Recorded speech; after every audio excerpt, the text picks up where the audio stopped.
আসসালামু আলাইকুম ছোট্ট বন্ধুরা, আশা করি তোমরা সবাই ভালো আছো। আজকে আমি ওমে ফাতিহা তোমাদেরকে দুটি বাংলা ছড়া শিখাবো। চলো শুরু করি। বিসমিল্লাহির রহমানির রহিম। প্রথম ছড়াটির নাম এমন যদি হতো। এমন যদি হতো। লিখেছেন সুকুমার বড়ুয়া।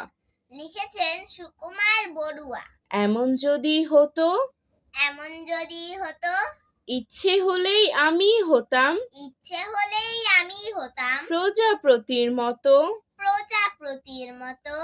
নানান রঙের ফুলের পরে নানান রকম ফুলের পরে বসে যেতাম চুপটি করে,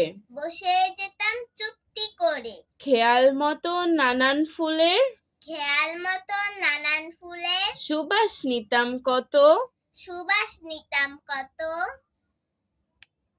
দ্বিতীয় ছড়াটির নাম আমাদের গ্রাম। লিখেছেন বন্দে আলী মিয়া।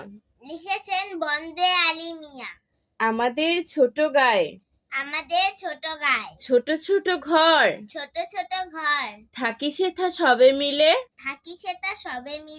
নাহি কেহ পর,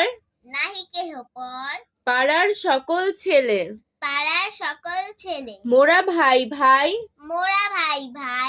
একসাথে খেলিয়ার পাঠশালে যাই। আজ আর নয়, ভালো ভাববে। ভালো থাকবে। আল্লাহ হাফেজ।